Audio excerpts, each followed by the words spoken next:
Yeah, I get really scared about horror movies. As you can see. Stop traumatizing them. Congratulations to all 5 of you. I absolutely loved this film, and I've truly had nightmares the last 2 nights. Have to have my little talk to me hand here. Hey! Guys, I got Mia's pin. Huge fan of you, Danny and Michael, and you guys were all incredible in this. Danny and Michael, I love your stories because they are so scary, but they're also deeply rooted in these real life traumas. And before we get to the traumas, I really want to talk about the dancing and getting drunk scene. Because that was so fun. Sora and Billy, take me back to set that day and what it was like filming with Sally and how that kind of set the tone on building your characters. Well, we actually did the main bit, not the drinking game bit, but the main bit, we did that in one take, right? It was like one it was like half an hour. Yeah, it was like just the camera kept rolling and we just kept like playing with it, and then Danny and Michael would just be screaming for the rope, do this! Yeah, do that! Yeah, it was That fun. was sick. Yeah, it was half an hour of just like there was this one counter where there was just all these different they're almost like choose your weapon. It's just like silly strings, shaving cream, a bunch of beers and all of this stuff. Obviously fake, all of it, but it was like just called action. There was a big speaker there that they had to move so that it wasn't in the shot and everything. But it was really good fun. Chaotic. There was one part of it where Sally was looking at the dog for like 5 minutes. Yeah. She was literally 5 minutes just staring at it. Yeah, like deep into her soul. Move on from the dog now. She just kept looking at it. She was just mumbling to it, just like, yeah, Pop. She's like, I love you too. I knew her character was going to be unhinged when she had her pet dog stuffed, okay, you guys? But we've got to shout out Pom Pom. We all loved Pom Pom. Yeah. Pom Pom. We missed Pom Pom. It's actually Jonah's dog. Yeah. Yeah. They taxidermied my dog. While I was alive. No, that's right.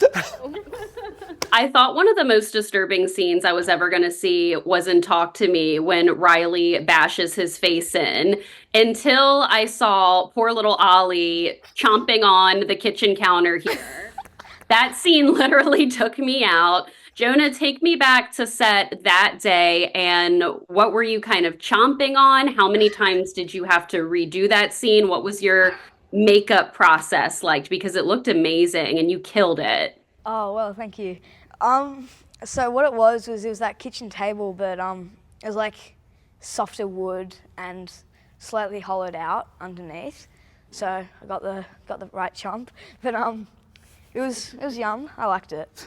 He enjoyed it. I enjoyed it. I have Eating to. off the There was chocolate in it. We're like, how do we make Jonah enjoy it? So we laced it with chocolate as well. There was literally none in there when I had it. Seriously. It No, was no, a no, wood. no. It was a wood. It was just wafer. Which is a good table. It was chocolate wood. It was good wood. Love that wood. It was real wood. We got them much of real tables. Yeah. And so. So it was a chocolate knife, chocolatey wood? No, the knife was not. The knife was a real knife, yeah. No. It was a real knife. And it was real. Cut my face. Anyway. Jonah's still recovering. Yeah. We had to get him dental after the shoot. Yeah. But the table, it was good. And then a lot of the Woke up wood in chips. hospital the next day. Wood chips kept sticking in my mouth because of all the blood like a beard, so that was funny. But yeah. The ritual process, the filming of that on the home video. Michael and Danny, I'm honestly curious what your kind of research was into cults and cultures and what the inspiration was for the ritual for the film, in the story. Yeah, so I spoke to a bunch of different occultists that practice, in that medium. And it was about grabbing all different elements that I thought really freaked me out, and then building it out with my co-writer, Bill Hinsman. And yeah, it's just about trying to build something that feels rich and real and making sure the backstory was there. So it felt like you're dropped into a real thing that's bigger than the film. And Billy, Jonah, and Sora, I'm curious, you all are on the younger end. This is obviously a very hardcore traumatic film. What are your kind of experiences like with horror films? Have your parents allowed you to kind of watch horror films? I watched Scream growing up, at age 8, 9. So I mean, that was what my childhood was built on. Ooh. Well, I love horror. Let me just put that out there. I love acting in it. I love watching it. I too grew up with like Scream. I think that was like the first horror movie I ever watched, and I think that just like holds a special place in my heart. I love it. I love the different actors, and it's cool.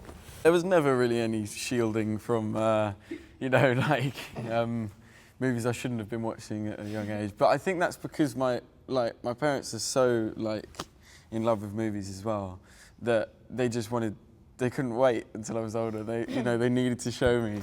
And I remember when me and my dad first watched like Fight Club and stuff like that. Shouldn't have watched that, but but then like my mum really deep into her horror as well, and like. Yeah, I think just like always show me the classics and stuff. And I mean, I remember Hereditary was I really like that one. That one was great. And then like I watched this one the other day, and it's the Sweeney. It's not Sweeney Todd. It's The musical? No. It's on. It's like the original Nosferatu. Oh, like the old school one from the 30s? Like or the something? old Oh, one. yeah, that's sick. That was sick. Yeah. I get really sensitive with those kind of movies. I get really scared, so I get scared of the Simpsons Halloween specials. I love zombie movies. Like that kind of horror I'm alright with. The only like proper horror I've really seen was The Shining on my phone on a plane, which kind of took away from the horror aspect because it was on my phone. But yeah, I get really scared by horror movies. As you can see. Stop traumatizing them! I get really scared by them anyway, so yeah. It's like you guys are going to traumatize us all, okay? So fun to chat with all of you, and I'm so excited for audiences to see Bring Her Back. Honestly, the three of you, your acting performances were literally incredible. I really hope that you know that you truly shined in this film. And Michael and Danny, I'm down for Talk to Me. I need a sequel, okay? Hey, thank you. One day. Thank you. Thank you so much.